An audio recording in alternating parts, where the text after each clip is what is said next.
ఎప్పుడైతే నువ్వు వాక్కును అదుపు చేసుకోగలిగావో, అనవసరంగా మాట్లాడలేదో, ఎంత మట్టికి నీకు అవసరం ఉందో అంత మట్టికే నువ్వు మాట్లాడావో, అప్పుడు నీలో ఉన్న శక్తులు ఒక్కొక్కటిగా బయటకు వస్తాయి.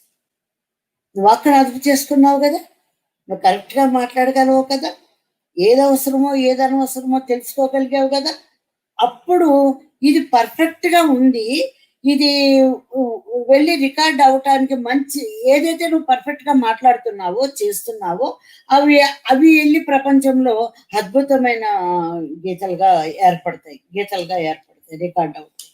ఎప్పుడైతే ఇక నీలో ఏమైంది, పర్ఫెక్షన్ ఉండేదానికి నేను చేసిన పని, నేను మాట్లాడిన మాట, నేను తినే తిండి ఎప్పుడైతే ఒకరికి హాని కలగదో అప్పుడు నీలో ఉండే శక్తి పద్మంలాగా బయటకు వస్తుంది. అదే సహస్రార స్టేట్ అంటే. సహస్రారం అంటే వేరే ఏమి కాదు, నువ్వు పర్ఫెక్ట్గా ఉండటమే సహస్రారం. ఆ సహస్రారంలో నుంచి ఒక్కొక్కటి శక్తి బయటకు వస్తుంది. అప్పుడు నువ్వు ఏం చేయాలన్నా చేయగలవు. ఎప్పటికీ ఒక్కొక్క శక్తి బయటకు వస్తుంది అనేది నాకు 23 సంవత్సరాల నుంచి నాకు తెలుసు. వచ్చిన శక్తిని దుర్వినియోగపరుచుకునే రోజులు ఉన్నాయి. మన శక్తుల్ని దొంగిలించేవారు ఉంటారు.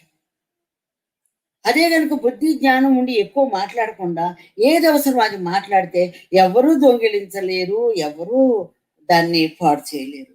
మనలోనే ఉంది. మరి అప్పుడు ఎప్పుడైతే నీ శక్తి బయటకు వచ్చే పని జరిగిందో నీవేమిటో అర్థమవుతుంది.